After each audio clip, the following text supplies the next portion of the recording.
नमस्कार बच्चों, आज हम क्लास 10th साइंस की वर्कशीट नंबर 46 जो कि आपके topic periodic classification of elements या तत्वों के आवर्ती वर्गीकरण से ली गई है। पिछली जो दो वर्कशीट थी उसके अंदर हमने देखा कि कैसे साइंटिस्ट ने एलिमेंट्स का क्लासिफिकेशन किया। सबसे पहले तत्वों के वर्गीकरण में सबसे के डॉबराइनर आए जिन्होंने ट्राइड लो या त्रिक नियम दिया। उसके बाद न्यूलैंड आए जिन्होंने ऑक्टेव लो या अष्टक का नियम दिया।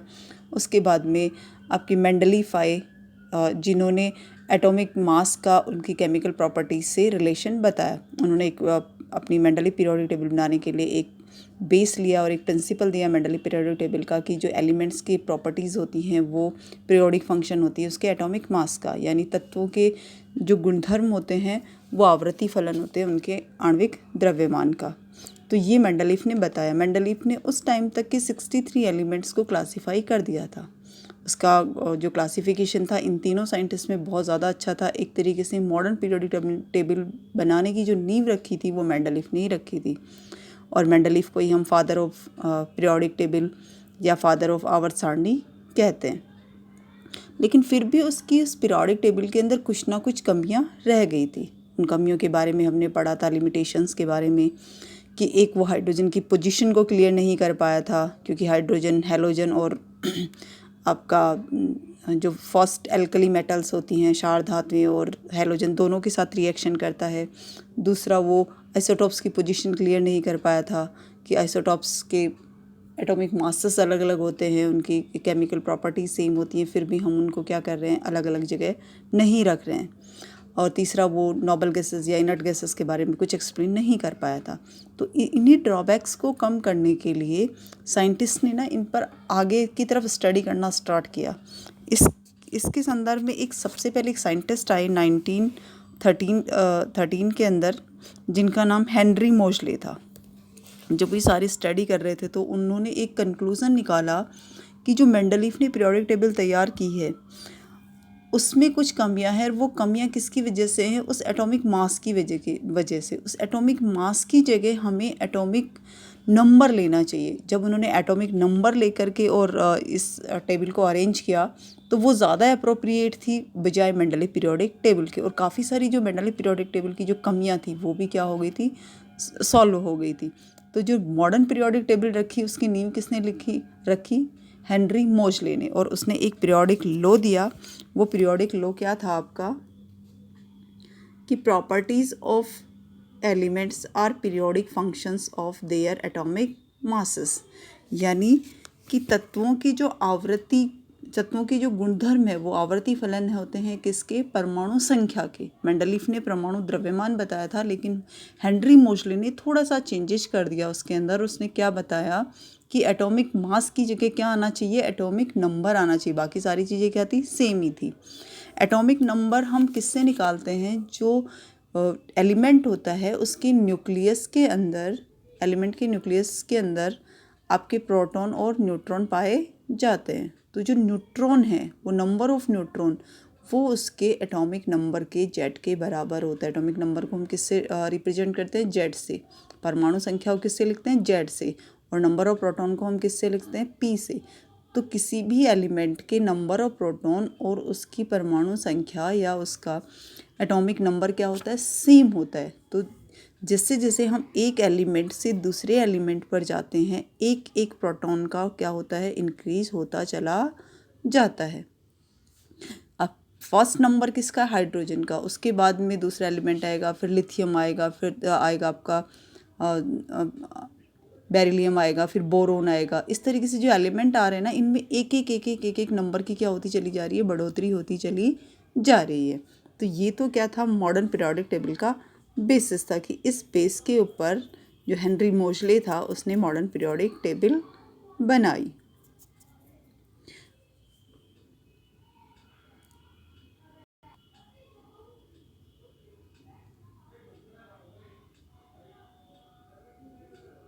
आज की जो वर्कशीट है, आज की वर्कशीट में आपका इतना ही दे रखा है, सिर्फ इतना। अब आप एक बार इस मॉडर्न पीरियोडिक टेबल को देख लो। मैं थोड़ा सा एक्सप्लेन कर देती हूँ आपको मॉडर्न पीरियोडिक टेबल।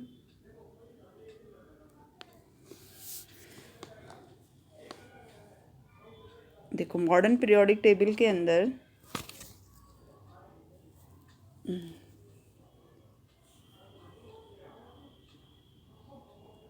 अभी तक 118 एलिमेंट्स की डिस्कवरी हो चुकी है और इस मॉडर्न पीरियोडिक टेबल के अंदर टोटल आपके यहाँ से स्टार्ट करके और यहाँ तक 18 आपके क्या हैं, ये वर्टिब्रल कॉलम है। ऐसे इन वर्टिब्रल कॉलम्स को हेनरी मोशले ने क्या बोला, ग्रुप्स। ठीक है, और कुछ आपको ऐसे हॉरिजेंटल लाइंस ये दिख रही हैं, देखो ये जो हॉरिजेंटल लाइंस थी उनको हेनरी मोशले ने पीरियड्स बोला। तो मॉडर्न पीरियोडिक टेबल के अंदर 18 आपके ग्रुप्स हैं और 7 आपके क्या हैं, पीरियड्स हैं। ये पूछता है कई बार ऑब्जेक्टिव टाइप क्वेश्चन के अंदर कि क्या क्या होता है। फर्स्ट ये ग्रुप है, सेकंड ग्रुप ये है, फिर इसके बाद में ये वाले एलिमेंट्स हैं यहाँ तक के, फिर आपके ये वाले एलिमेंट हैं और फिर आते हैं ये कुछ इसने बाहर निकाल दिए ताकि मॉडर्न पीरियोडिक टेबल को ज़्यादा बड़ी ना हो जाए। तो इस तरीके से उसने एलिमेंट्स को क्या कर दिया, क्लासीफाई कर दिया कि ये जो एलिमेंट हैं ये अलग ग्रुप के हैं। ये आगे हम पढ़ेंगे कि उसने किस बेसिस पे इनको क्लासीफाई किया। ये अलग ग्रुप के हैं, ये अलग ग्रुप के हैं और ये अलग ग्रुप के हैं। 4 ग्रुप के अंदर इसको डिवाइड कर दिया। कुछ नेम दे दिया, S block, P block element, D block element और एफ ब्लॉक एलिमेंट क्लासीफाई कर दिया ताकि आसानी रह सके। ये जो है, जो हम एल्कली मेटल्स बोल रहे हैं ना, ये एल्कली मेटल्स वाला ये वाला ग्रुप है पूरा। Hydrogen, lithium, sodium, potassium, rubidium, caesium, francium, ये सारा क्या है आपका एल्कली मेटल। ये क्या है, एल्कली अर्थ मेटल्स, क्षारीय मृदा धातुएं और क्षारीय धातुएं। ठीक है, इसके बाद में ये सारी आती हैं आपके एलिमेंट्स, जो कि आपको अभी इनकी कोई स्टडी आपको नहीं करनी है, डी ब्लॉक एलिमेंट्स को। ठीक है, इसके बाद में पी ब्लॉक एलिमेंट्स। यहाँ पर जो पी ब्लॉक एलिमेंट है ना, इसमें मेटल्स भी आती हैं, नॉन मेटल्स भी आती हैं, मेटेलॉइड्स भी आते हैं, धातुएं, अधातुएं और आपकी उपधातुएं आपके इसके अंदर जो इनर्ट गैसेज हैं, नोबल गैसेज हैं, वो भी आती हैं।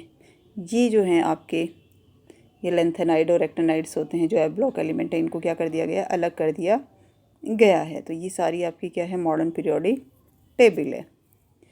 अब इस मॉडर्न पीरियोडिक टेबल के बारे में जो जो आपके इस क्लास में बता रखा है उसको हम अगली वर्कशीट के अंदर कंटिन्यू करेंगे। इस वर्कशीट में अभी इतना ही दे रखा है। इस वर्कशीट से रिलेटेड आपकी जो एनसीईआरटी बुक है उसमें एक्टिविटी 5.3 दे रखी है। ठीक है, उसके क्वेश्चन से इस चैप्टर में जितनी एक्टिविटीज़ हैं उन सारी एक्टिविटीज़ के क्वेश्चंस को आपको करना है। इसमें जो फर्स्ट क्वेश्चंस है कि जो आपकी मॉडर्न पीरियोडिक टेबल है उसके अंदर कोबाल्ट और निकिल की जो पोजीशन है उसको कैसे निर्धारित किया गया। हमने देखा था कि जो आपकी मेंडलीव की पीरियोडिक टेबल थी उसमें कोबाल्ट पहले था और निकिल बाद में था। ठीक है, कोबाल्ट का एटॉमिक मास ज़्यादा था और निकिल का होता है कम, लेकिन इसने क्या किया, अपने ऑर्डर को मेंडलीव ने फॉलो नहीं किया और उसने इनको क्या कर दिया, कोबाल्ट को पहले रख दिया और निकिल को बाद में रख दिया। ये ऑर्डर ठीक था, लेकिन मॉडर्न पीरियोडिक टेबल में ये समस्या ख़त्म हो गई, क्योंकि हमने क्या बोला कि जो मॉडर्न पीरियोडिक टेबल है वो किसके बेसिस पर है, प्रॉपर्टी किसके ऊपर डिपेंड करती है, एटॉमिक नंबर के ऊपर।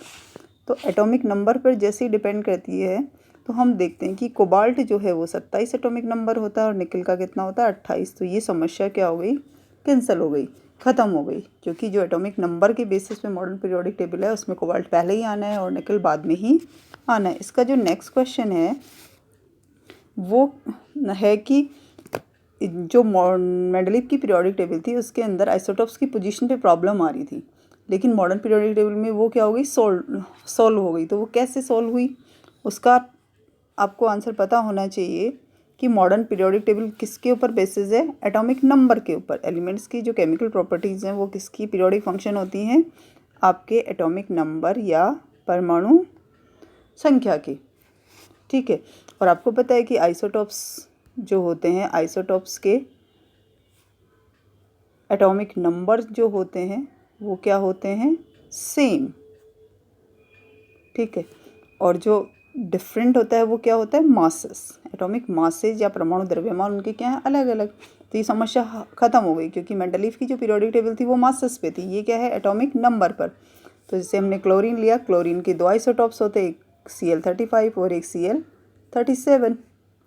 अब हमें तो क्लोरीन का एटॉमिक नंबर चाहिए और एटॉमिक नंबर 17 होता है, तो दोनों की पोजीशन क्या होनी चाहिए, एक ही होनी चाहिए, क्योंकि एटॉमिक नंबर दोनों का क्या है, सेम है, परमाणु संख्या दोनों की क्या है, एक ही है। इसलिए ये समस्या भी ख़त्म हो गई मॉडर्न पीरियोडिक टेबल के अंदर।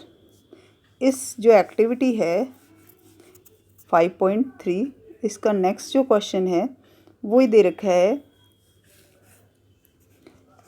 कि अगर कोई एलिमेंट जिसकी की एटॉमिक नंबर आपका क्या है 1.5 को हम हाइड्रोजन और हीलियम के बीच में रख सकते हैं क्या, 1.5 वाले को हम हाइड्रोजन और हीलियम के बीच के अंदर रख सकते हैं, तो इसका आंसर क्या होगा, नो।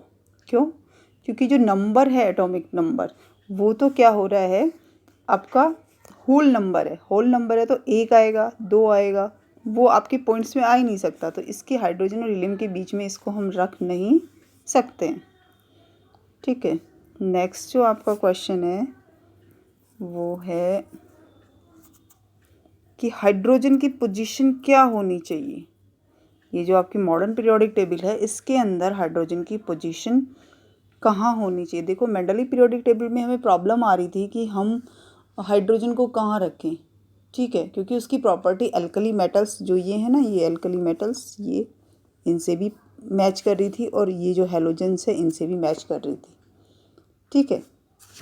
लेकिन अब हमें पता चल गया कि जो मॉडर्न पीरियोडिक टेबल है वो किसके ऊपर बेसिस है, एटॉमिक नंबर के ऊपर, और हाइड्रोजन का एटॉमिक नंबर क्या होता है 1, और 1 आएगा तो कहाँ पर आएगा, यहाँ पे, इसीलिए जो हाइड्रोजन का पोजीशन है वो भी मॉडर्न पीरियोडिक टेबल में क्या हो गया, सॉल्व हो गया। तो ये तो आपकी थी नॉर्मल जो आपकी वर्कशीट है, प्लस एनसीईआरटी की जो एक्टिविटी का आपका जो पार्ट है वो भी मैंने इसमें इंक्लूड कर दिया है। अब इसके जो क्वेश्चंस हैं उनको देख लेते हैं कि इसके अंदर क्या क्या क्वेश्चंस हैं। तो क्वेश्चन फर्स्ट जो क्वेश्चन है वो है आपका कि who discover modern periodic table. आपको पता है कि किसने की थी, हेनरी मोशले ने। Right the modern periodic law. Modern periodic law आपको पता है कि the properties of element are periodic function of their atomic number, यानी तत्वों के जो रासायनिक गुणधर्म है वो आवर्ती फलन है किसके, उसकी परमाणु संख्या के। थर्ड जो है modern periodic table takes care of 3 limitations of Mendeleev periodic table, right वर्दोज। अभी जो मैंने आपको ऊपर एक्सप्लेन की है ना वो सारी जो क्वेश्चंस में ऊपर आई थी वो सारी की फर्स्ट जो मेंडली पीरियोडिक टेबल की वो लिमिटेशंस थी वो क्या थी आपकी, पोजीशन ऑफ हाइड्रोजन, हाइड्रोजन का स्थान, ठीक है, वो शॉर्ट आउट हो गया क्योंकि हाइड्रोजन एटॉमिक नंबर पर बेसिस है और हाइड्रोजन का नंबर कितना होता है 1 होता है, तो वो क्या हो गया, क्लियर हो गया। सेकंड जो थी वो position of isotopes, position of isotopes भी, आइसोटॉप्स का स्थान भी क्लियर हो गया क्योंकि आइसोटॉप्स का जो एटॉमिक नंबर होता है वो क्या होता है, सेम होता है, ठीक है। क्लोरीन के 2 एटॉमिक आइसोटॉप्स और दोनों आइसोटॉप्स का जो नंबर है एटॉमिक नंबर वो क्या है 17, और आपको पता है कि मॉडर्न पीरियोडिक टेबल किस पर बेसिस है, एटॉमिक नंबर पर, तो इनकी पोजीशन एक ही आएगी आइसोटॉप्स की, क्योंकि सभी आइसोटॉप्स की जो एटॉमिक नंबर है या परमाणु संख्या है वो क्या होती है, एक ही होती है, तो एक ही पोजीशन इनको मिलनी है। तो ये समस्या भी हमारी क्या हो गई, ख़त्म हो गई। एक और थी लास्ट के अंदर हमें कि पोजीशन ऑफ इनर्ट गैसेस। देखो पोजीशन ऑफ जो इनर्ट गैसेस हैं वो भी सॉल्व हो गई इसके अंदर कि इनर्ट गैसेस को इन्होंने क्या किया, सबसे लास्ट में रखा अपनी पीरियोडिक टेबल के अंदर। जो 18 ग्रुप था उसके अंदर इन्होंने क्या किया कि ऑक्टेव लो लिया थोड़ा सा कि ये हाइड्रोजन, जस्ट देखो, और लास्ट के अंदर इन्होंने किसको रखा, इनर्ट गैसेस को। तो इनका जो पोजीशन है वो भी क्या हो गया, क्लियर हो गया कि लास्ट के अंदर ये पाई जाएंगी, क्योंकि इनका ऑक्टेट क्या होता है, कंप्लीट होता है। और ऑक्टेट कंप्लीट होने के बाद में ये जो एलिमेंट्स हैं वो क्या आएंगे मॉडर्न पीरियोडिक टेबल के सबसे लास्ट में या 18 ग्रुप में। इस पीरियोडिक टेबल में 2-3 चीज़ें आपसे पूछ ली जाती हैं, और कि जो नोबल गैसेज होती हैं वो कौन से ग्रुप में पाई जाती हैं। तो आपको पता है कि 18 ग्रुप में पाई जाती हैं। 17 ग्रुप को क्या कहते हैं, हेलोजन कहते हैं। तो ये आप याद रखना। ये जो है ना 13, 14, 15, 16, इनको इनका जो फर्स्ट एलिमेंट है उसके नाम से जाना जाता है। फर्स्ट 13 को बोरॉन फैमिली, 14 को कार्बन फैमिली, 15 ग्रुप को नाइट्रोजन फैमिली, 17 को ऑक्सीजन फैमिली। ठीक है, इस तरीके से इनको नेमिंग की जाती है। लास्ट जो क्वेश्चन है इस वर्कशीट का वो देखो, लास्ट क्वेश्चन क्या है आपका कि the position of isotopes in the modern periodic table. Clear हो गई थी। ठीक है, पोजीशन ऑफ आइसोटॉप्स क्या हो गई थी, क्लियर हो गई थी, क्योंकि आइसोटॉप्स का जो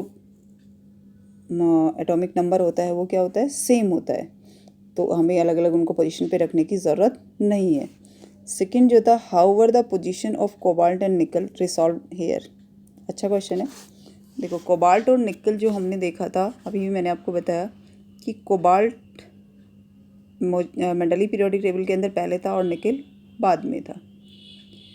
इसका एटॉमिक नंबर जो था वो ज़्यादा था, कितना, 58.93। इसका था 58.93 और निकल का जो एटॉमिक मास था वो था 58.71।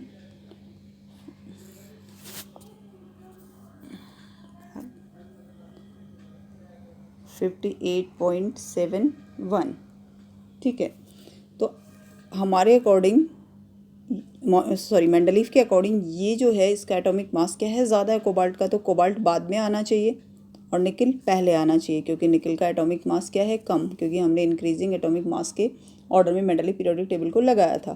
तो ये चीज़ यहाँ तो क्या थी, उसने कर दी गलत, ये उसका ड्रॉबैक था। लेकिन जैसे ही मॉडर्न पीरियोडिक टेबल आई और मॉडर्न पीरियोडिक टेबल के अंदर हम देखते हैं, देखो इधर देखो, ये देखो कोबाल्ट के ऊपर जो लिखा हुआ है वो कितना नंबर लिखा हुआ है, 27, और निकल पे कितना लिखा हुआ है, 28। यानी जो कोबाल्ट है, कोबाल्ट का एटॉमिक नंबर कितना होता है, 27, और निकल का कितना है, 28। तो 27 वाला पहले आएगा, 28 वाला बाद में आएगा, क्योंकि मॉडर्न पीरियोडिक टेबल है वो किसके ऊपर बेसिस है, आपकी एटॉमिक नंबर के ऊपर। होप आप सभी को ये वर्कशीट समझ में आई होगी।